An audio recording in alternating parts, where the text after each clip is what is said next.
Oi, eu sou o Matheus, no vídeo de hoje eu quero falar sobre o What If, que é uma das séries que eu mais estou animado pra ver no MCU. Primeiro pelo fato dela ser em animação, estilo de animação eu curto muito, e também por ela ser em animação, os escritores vão poder pirar sem se preocupar com estourar o orçamento da série, já que a animação é um estilo um pouco mais barato. E também outro motivo é que essa é uma produção da Marvel Studios, e até agora eles não produziram nenhuma série ruim. Resumindo, eu tô muito hypado, então bora analisar o trailer aqui. O trailer começa no mesmo jeito que o universo da Marvel começou nos cinemas, com o comboio que estava transportando Tony Stark sendo atacado por terroristas. O mais interessante é ver como eles realmente recriaram a cena do filme, só que agora em forma animada. Só que o diferencial aqui é que o Killmonger acaba salvando Tony Stark de ser atingido pela bomba.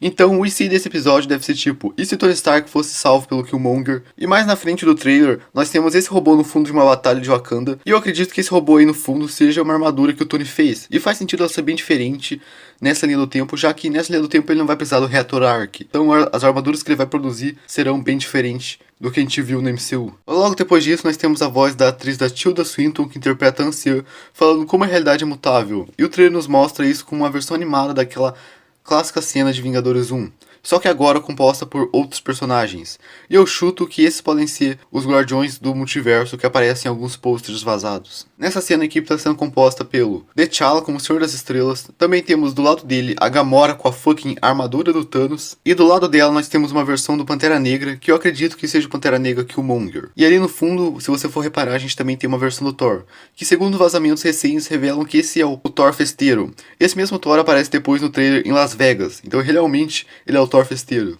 E pode ser que nesse universo, o Thor, quando veio pra Terra, em vez de aprender a ser responsável, ele só ficou mais responsável ainda. E antes dessa cena aí, nós temos uma cena do Doutor Estranho usando a Joia do Tempo, que eu presumo que ele tá usando para mandá-la de volta no tempo, dias antes do acidente. E outra coisa interessante é que nessa cena a gente vê várias runas, que se parecem bastante com as runas que nós vimos em WandaVision, mostrando realmente como tá tudo interligado. Depois disso nós temos uma cena do T'Challa entrando no templo, onde estava a Joia do Poder, que a gente viu lá no primeiro filme do Guardiões da Galáxia. Logo em seguida a gente tem uma cena dele com o Yondo, e isso nos mostra como a relação dele com o Yondo é bem diferente da relação que o Peter Quill tinha com o Yondo no primeiro filme. Já que nesse mesmo trailer a gente vê os dois ainda batendo no colecionador bombado, mostrando que realmente eles são uma boa dupla. Continuando aí, nós temos uma cena do Bruce Banner se transformando no Hulk na frente da Viúva Negra, que aparentemente está vestida como se ela tivesse disfarçada. E a cena deixa entender que o Bruce Banner se transformou no Hulk por causa da Viúva Negra. Então talvez o what if desse episódio seja, e se a Viúva Negra nunca tivesse juntado a SHIELD? E nesse episódio ela pode estar tentando roubar os segredos do programa do Super Soldado General Ross, já que caso você não se lembre, foi o soro do Super Soldado que transformou o Bruce Banner no Hulk no MCU. Depois disso nós temos uma cena do Hulk e do Thor Festeiro lutando contra robôs do Ultron.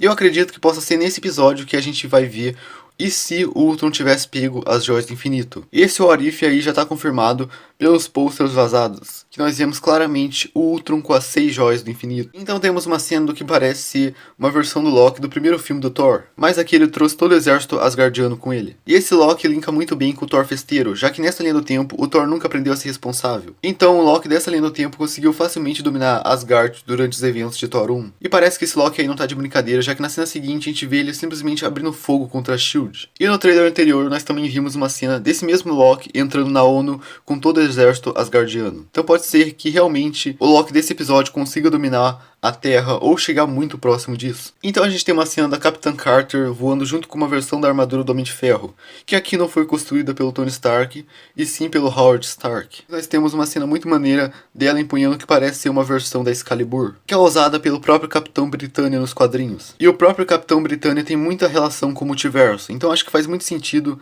ela tá usando a Excalibur. E ali no fundo a gente também consegue ver um dentáculo cortado, que eu acho que é da criatura que ela aparece lutando no trailer mais pra frente. E essa criatura se assemelha muito ao Obelisk, que é aquela criatura que os Guardiões lutaram contra no segundo filme. Logo em seguida a gente tem uma cena da Capitã Carter se encontrando com o que parece uma versão sombria do Doutor Estranho, que como foi mostrado no trailer anterior, essa versão do Doutor Estranho aí parece que estava usando uma magia que não parece muito com a coloração da magia normal do Doutor Estranho. Então pode ser que esse Doutor Estranho aí, nessa linha do tempo, use magia da dimensão negra, que é a dimensão do Dormammu. Na cena seguinte a gente tem essa figura encapuzada aí, que eu acredito que seja a Janet Van Dyne. Mas o mais interessante é que nessa cena a Janet Van Dyne parece estar meio que zumbificada. Já que pode ser que no episódio do Marvel Zumbis, que a gente sabe que vai acontecer, pode ser a Janet que comece a espalhar o vírus zumbi depois que ela for salva pelo Hank. Porque, cara, se você for começar a parar pra pensar, há um monte de criaturas dentro do reino quântico. Então pode ser uma dessas criaturas que passa o vírus zumbi pra ela. Continuando aí, a gente tem uma cena aí do Peter tirando suas teias na Wanda. Você pode estar me perguntando como é que eu sei disso. É simples, porque na cena seguinte nós temos a Okoye atacando uma lança na Wanda. Só que nessa cena, no fundo, nós conseguimos ver a teia do Homem-Aranha. Então provavelmente esse episódio vai ser sobre os Vingadores tentando conter a Wanda. Logo depois disso, a gente tem várias cenas rápidas bem interessantes. A primeira mostra a Shuri criança, mas o mais interessante é que no fundo da cena, a gente pode ver a Pepper Potts. Então nessa cena deve ser do mesmo universo aonde o Killmonger salvou o Tony. Em seguida a gente tem Ego, o planeta vivo, que caso você não se lembre, é o pai do Peter Quill. E pelo que parece, ele tá usando seus poderes na Terra. Esse episódio linka muito bem com o episódio que o T'Challa vira o Senhor das Estrelas. Já que como o T'Challa é o Star-Lord, isso que significa que o Peter Quill nunca saiu da Terra. Então provavelmente nessa cena o Ego tá vindo buscar o Peter Quill pessoalmente. Na cena seguinte a gente pode ver a cabeça do Scott Lang.